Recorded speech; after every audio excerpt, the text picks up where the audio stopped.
ഇന്ന് ഞാനിവിടെ ഒരു വളരെ ടേസ്റ്റി ആയിട്ടുള്ളൊരു സ്പൈസി ചിക്കനാണ് ഉണ്ടാക്കാൻ പോകുന്നത് കേട്ടോ.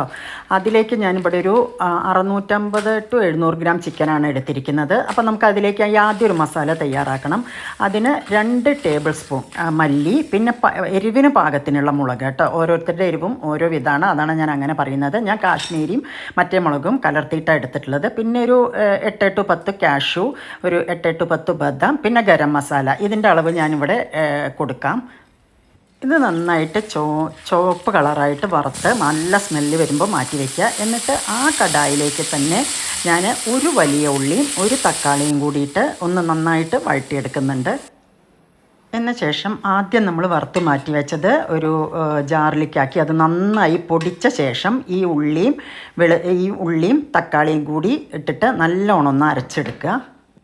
മസാല നല്ല ഫൈൻ പേസ്റ്റായിട്ട് അരച്ചിവിടെ മാറ്റി വെച്ചിട്ടുണ്ട്.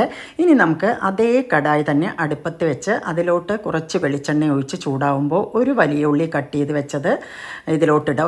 ഒറ്റ ഉള്ളി മതി കേട്ടോ. അതിപ്പോൾ മീഡിയം ആണോ വലുതാണോ എന്നൊന്നും കുഴപ്പമില്ല. ഒരു വലിയ ഉള്ളി, പിന്നെ അതിലോട്ട് കുറച്ചധികം തന്നെ കറിവേപ്പില, 1 ടേബിൾ സ്പൂൺ ഇഞ്ചി ചെറുതായി അരിഞ്ഞത്, 1 ടേബിൾ സ്പൂൺ വെളുത്തുള്ളി അരിഞ്ഞത്, ഇതെല്ലാം ഇട്ടിട്ട് നല്ല സ്മെല്ല് വരും. നല്ല സ്മെല്ല് വരുന്ന സമയത്ത് ഈ ചിക്കൻ ഇതിലോട്ട് കൊട്ടി ചിക്കൻ്റെ കളർ ഒരു വെള്ള ആവുന്നവരെ ഒരു 10 to 15 അടച്ച് വെച്ച് ഇത് വേവിച്ചെടുക്കുക.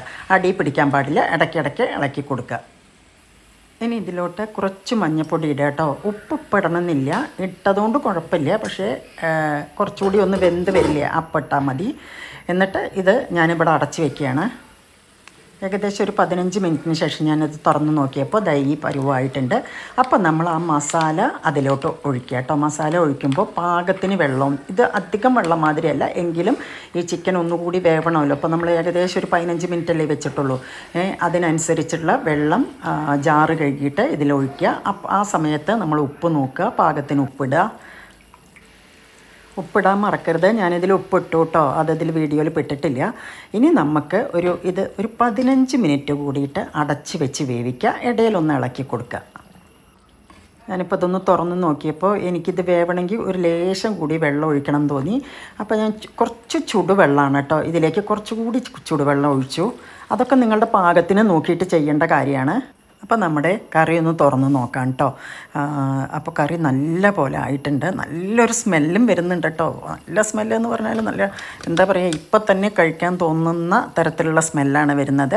ഇനി ഞാൻ ഇതിൻ്റെ മുകളിൽ കുറച്ച് ബട്ടർ ഇടുന്നുണ്ട്. നിർബന്ധമല്ല, നിങ്ങൾക്ക് വേണ്ടെങ്കിൽ വേണ്ട.